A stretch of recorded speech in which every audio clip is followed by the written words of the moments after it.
Assalamualaikum warahmatullahi wabarakatuh. Kami dari kelompok 7 ingin mempresentasikan materi kami yang berjudul penetapan upah dan gaji. Sebelumnya, izinkan kami memperkenalkan diri terlebih dahulu.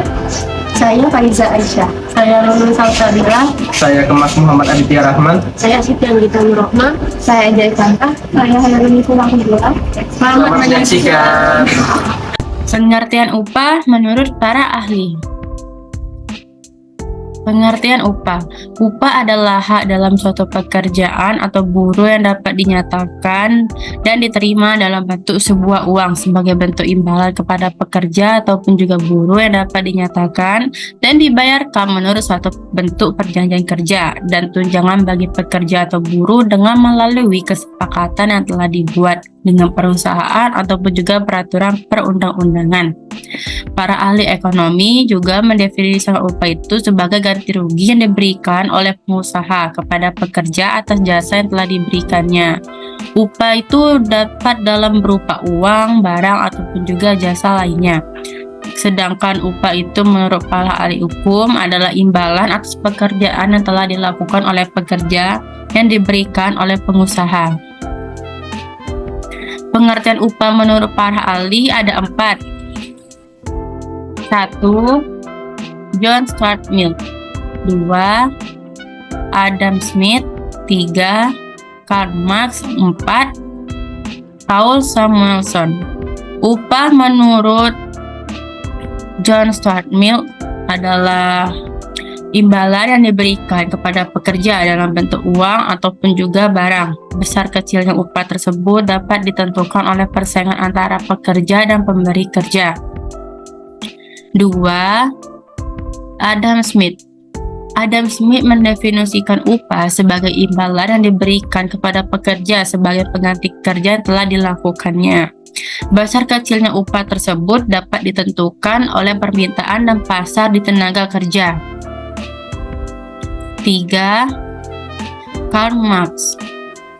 Upah menurut Karl Marx adalah harga jasa yang telah dijual oleh pekerja kepada pemberi kerja. Namun, upah hanya mencakup bagian kecil dari nilai produk yang dihasilkan oleh pekerjanya. Karena itu, Marx itu menyatakan bahwa upah adalah bentuk eksploitasi terhadap pekerja. 4. Paul Samuelson. Paul Samuelson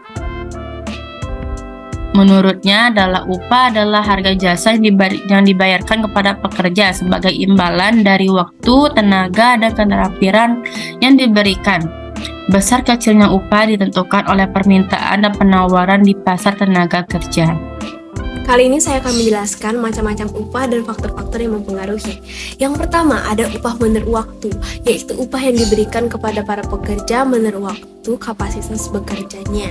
Pembayaran upah tersebut bisa dilakukan secara harian, mingguan, dan bulanan. Besarnya upah yang dibayarkan berdasarkan kepada lamanya bekerja, bukan dikaitkan dengan prestasi kerjanya. Contohnya, seorang kuli bangunan bekerja selama 1 minggu. Jika 1 hari ia mendapatkan upah 30.000, maka yang akan diterima adalah 30.000 dikali 7 hari sama dengan 210.000. Lalu, faktor yang mempengaruhi ada kebaikannya. Yang pertama, ada tata usaha yang mengurus soal pembayaran upah dapat menyelenggarakan dengan mudah. Yang kedua, ada perhitungan tidak menyukarkan. Lalu terdapat juga keburukannya. Yang pertama, ada upah pekerja yang rajin dan yang malas itu disamakan. Lalu yang kedua, itu ada pimpinan perusahaan tidak mempunyai kepastian tentang kecakapan dan kemauan bekerja dari para pekerja. Lalu yang ketiga, ada buruh tidak mempunyai dorongan untuk bekerja keras demi perusahaan. Lalu yang kedua, ada upah menurut satuan hasil, yaitu upah yang diberikan kepada para pekerja menurut prestasi yang dihasilkan oleh para pekerja tersebut. Artinya besarnya udah ditetapkan atas kesatuan unit yang dihasilkan pekerja itu, seperti per potong, meter, liter, dan kilogram. Besarnya upah yang diberikan selalu didasarkan kepada banyaknya hasil yang dikerjakan, bukan kepada lamanya waktu untuk mengerjakannya. Contohnya, seorang ternak telur dalam 1 hari ia berhasil mendapatkan telur sebanyak 20 kg. Jika per kilo akan dibayar 2.500, maka per ternak telur tersebut akan akan menerima upah sebesar 20 kg dikali 2.500 sama dengan 50.000. Kebaikan upahnya juga ada satu, pekerja yang rajin akan mendapatkan upah yang tinggi daripada pekerja yang malas. Yang kedua, ada pekerja berusaha mendapatkan prestasi kerja sehingga menguntungkan perusahaan karena hasil produksi meningkat. Lalu terdapat juga keburukannya. Yang pertama, ada kualitas barang yang dihasilkan itu menurun karena pegawai bekerja dengan tergesa-gesa. Yang kedua, ada keinginan pegawai untuk mendapatkan upah yang besar, menyebabkan ia bekerja terus mempengaruhi kesehatan bagi para pekerja. Yang ketiga, ada upah menurut borongan, yaitu suatu cara pengupahan yang penetapan. Besarnya jasa didasarkan atas volume pekerjaan yang lama. Mengerjakannya, penetapan besarnya balas jasa berdasarkan sistem borongan cukup rumit, lama mengerjakannya, serta banyak alat yang diperlukan untuk menyelesaikannya. Lalu yang keempat, ada pemberian upah dengan cara sistem bonus. Pembayaran upah ini adalah upah tambahan yang diterima oleh para pekerja di samping upah tetap, untuk merangsang pekerja supaya lebih baik dan sesuai dengan yang diharapkan. Besarnya bonus ini tergantung dari keuntungan yang diterima perusahaan. Contohnya, seorang salesman suatu perusahaan, ia memperoleh gaji 200.000 per bulan dan akan menerima tambahan atau bonus dari hasil penjualan sebesar 20%. Jika penjualan tersebut 2 juta, maka upah yang akan diterima adalah 200.000 ditambah 20% dikali 2 juta, sama dengan 600.000. Lalu yang kelima, ada pemberian upah sistem mitra usaha. Pada sistem mitra usaha ini, para pekerja selain mendapat upah tetap, mereka juga secara bersama-sama melalui organisasi pekerjaannya mendapatkan bonus dari perusahaan dalam membentuk saham. Dengan keadaan tersebut, berarti pekerja merupakan mitra usaha perusahaan. Contohnya, setiap pegawai diberikan sejumlah saham perusahaan yang akan diterima berdasarkan prestasinya. Halo, saya Faiza Aisyah Cahyutama akan menjelaskan mengenai prinsip, tujuan, dan perbedaan tingkat upah dan gaji. Prinsip upah dan gaji berkaitan dengan pembayaran pekerja untuk jasa yang mereka berikan. Upah umumnya merujuk pada pembayaran per jam atau per hari, sementara gaji biasanya merupakan pembayaran tetap per bulan, terlepas dari jumlah jam bekerja. Dalam kedua kasus, besaran pembayaran dapat dipengaruhi oleh faktor-faktor seperti keterampilan, pengalaman, dan tingkat tanggung jawab pekerja. Prinsipnya adalah memberikan imbalan yang adil sesuai dengan kontribusi dan nilai pekerja terhadap pekerjaan yang dilakukan. Tujuan utama dari sistem upah dan gaji adalah memberikan imbalan yang adil kepada pekerja sebagai pengakuan terhadap kontribusi dan usaha mereka dalam melakukan pekerjaan. Beberapa tujuan khusus melibatkan 1. Motivasi, yaitu membayar upah atau gaji yang memadai dapat menjadi sumber motivasi bagi pekerja untuk meningkatkan produktivitas dan kinerja mereka. 2. Retensi bakat, yaitu menyediakan imbalan yang kompetitif, membantu organisasi mempertahankan pekerja berbakat dan berpengalaman, mengurangi tingkat pergantian karyawan. 3. Keadilan, yaitu memastikan bahwa sistem pembayaran menciptakan rasa keadilan di antara pekerja dengan mempertimbangkan faktor-faktor seperti pengalaman, keterampilan, dan tanggung jawab. 4. Produktivitas, yaitu hubungan yang jelas antara upah atau gaji dan kinerja dapat mendorong peningkatan produktivitas karena pekerja merasa dihargai atas usaha mereka. 5. Kesejahteraan karyawan. Upah dan gaji yang memadai membantu menciptakan kesejahteraan finansial bagi pekerja, mendukung kehidupan mereka di luar lingkup pekerjaan. 6. Pemenuhan hukum, yaitu menetapkan upah sesuai dengan peraturan perburuhan dan hukum ketenagakerjaan yang berlaku untuk memastikan kepatuhan organisasi. 7. Pengelolaan anggaran. Menyusun anggaran untuk membayar upah dan gaji merupakan bagian integral dari manajemen keuangan suatu organisasi. Melalui pencapaian tujuan-tujuan ini, sistem upah dan gaji dapat berkontribusi pada keberlanjutan dan keseimbangan antara kepentingan pekerjaan dan perusahaan. Perbedaan tingkat upah dapat mencakup beberapa faktor, dan beberapa diantaranya melibatkan industri. Upah dapat bervariasi antar industri. Industri dengan tingkat risiko atau persyaratan keterampilan yang lebih tinggi cenderung membayar lebih tinggi dibandingkan dengan industri dengan karakteristik yang lebih sederhana. Lokasi geografis. Faktor geografis seperti negara, kota, atau wilayah tertentu dapat mempengaruhi tingkat upah. Kota-kota besar atau daerah dengan biaya hidup yang tinggi cenderung memiliki upah yang lebih tinggi. Pendidikan dan keterampilan. Tingkat pendidikan dan keterampilan pekerja seringkali berkorelasi dengan tingkat upah. Pekerja dengan kualifikasi atau keterampilan khusus yang tinggi biasanya mendapatkan upah yang lebih tinggi. Pengalaman kerja. Pengalaman kerja dapat menjadi faktor penting dalam menentukan tingkat upah. Pekerja yang memiliki pengalaman kerja yang lebih lama atau spesifik dalam industri tertentu biasanya dapat mengharapkan upah yang lebih tinggi. Tanggung jawab pekerjaan. Tingkat tanggung jawab suatu pekerjaan dapat mempengaruhi besaran upah.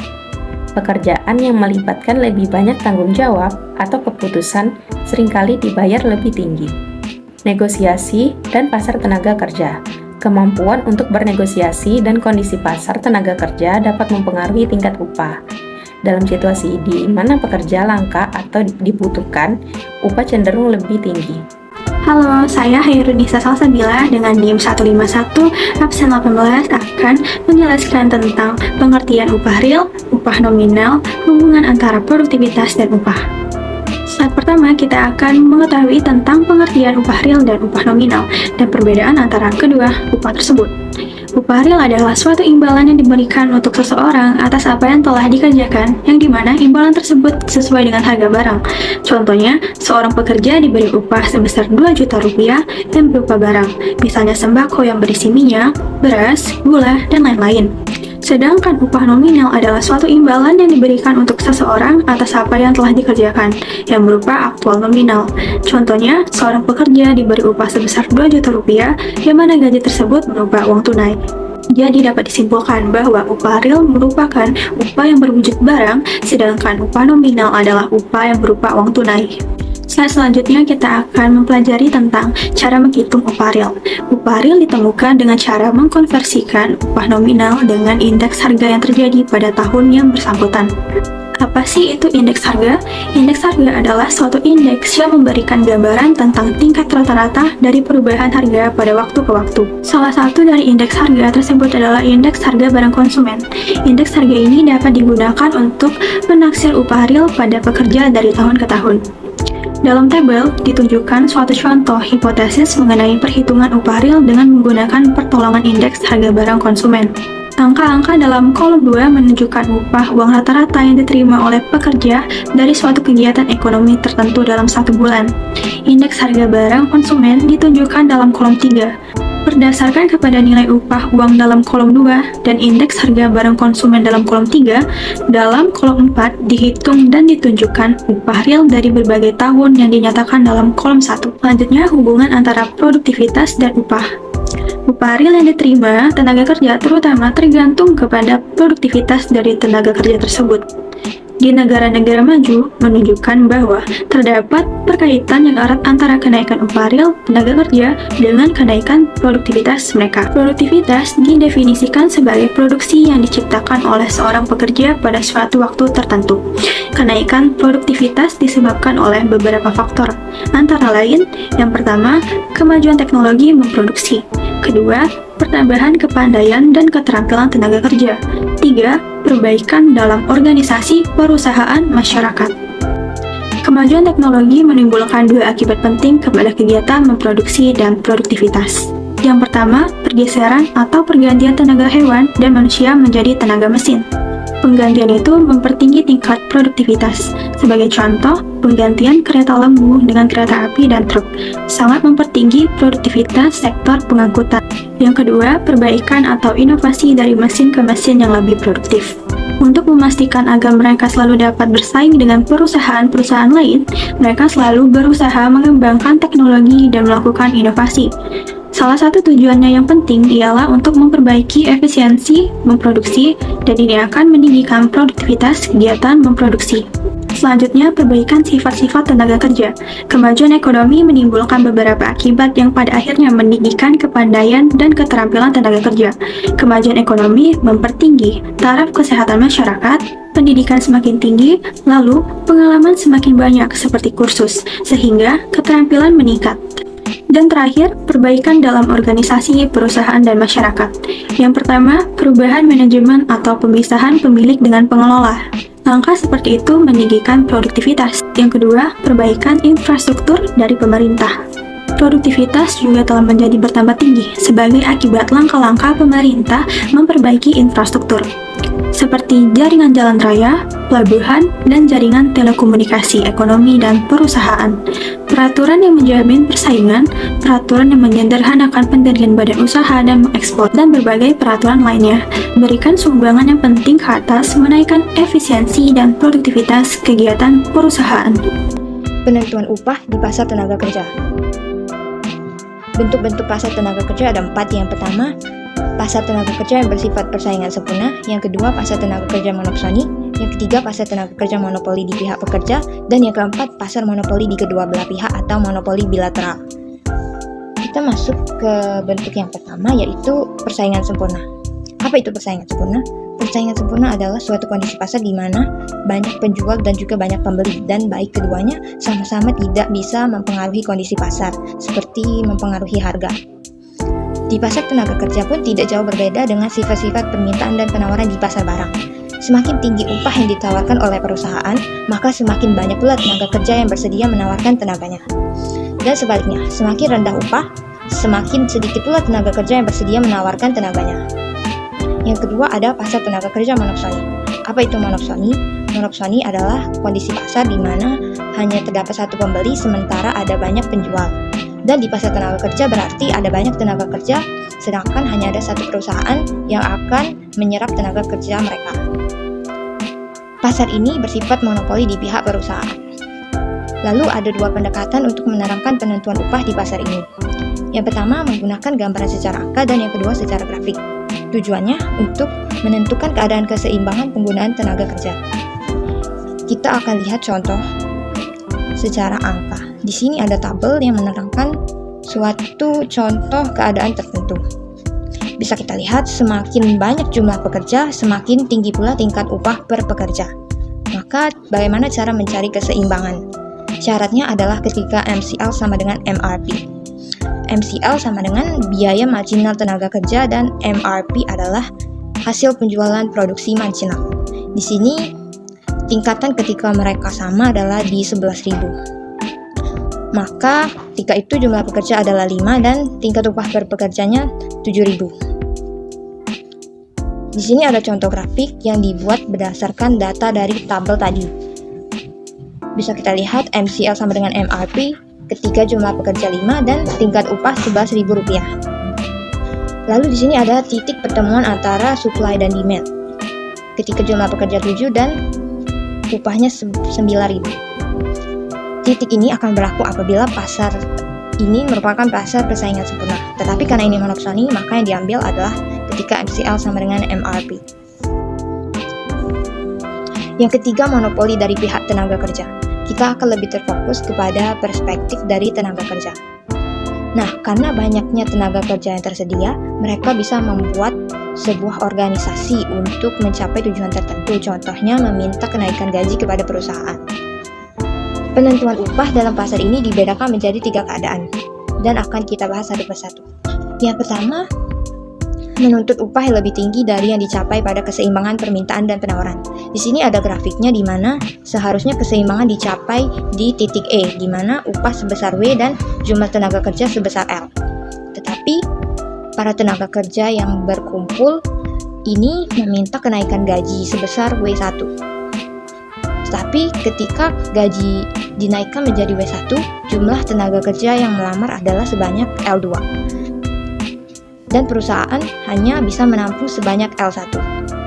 Nah, karena demi memenuhi kebutuhan dari jumlah tenaga kerja sebesar L1, maka sisa pekerja L2 terpaksa harus menerima keadaan, atau bisa kita sebut mereka akan menganggur.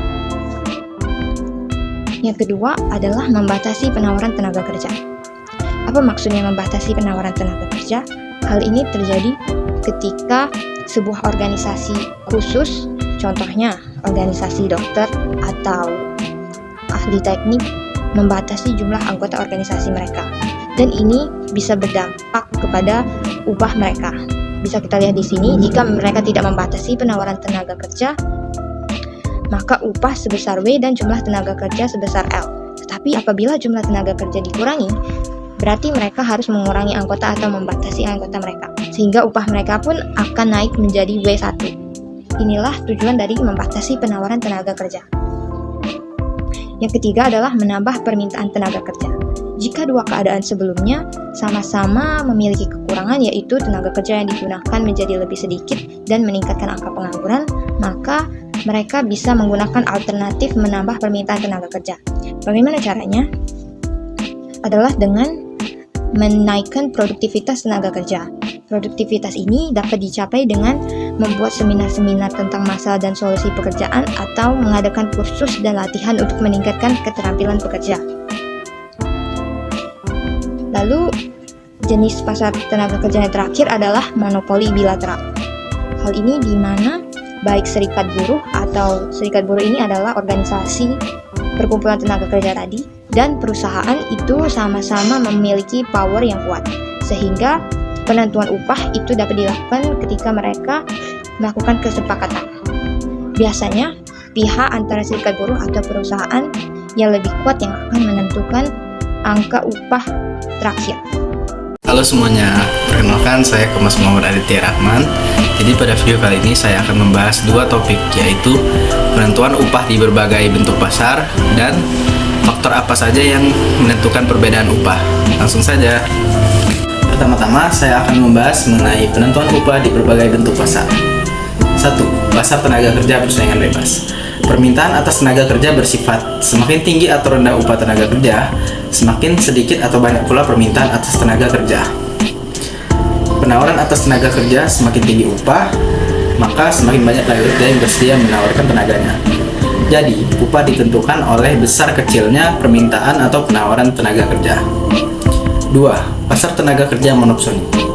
Monopsoni berarti hanya terdapat satu pembeli di pasar, sedangkan jumlah penjualnya sangat banyak. Upah tenaga kerja bertambah tinggi apabila lebih banyak tenaga yang digunakan. Jadi, upah ditentukan oleh pengusaha yang membayar pekerja tersebut. Yang ketiga, pasar tenaga kerja monopoli pihak pekerja.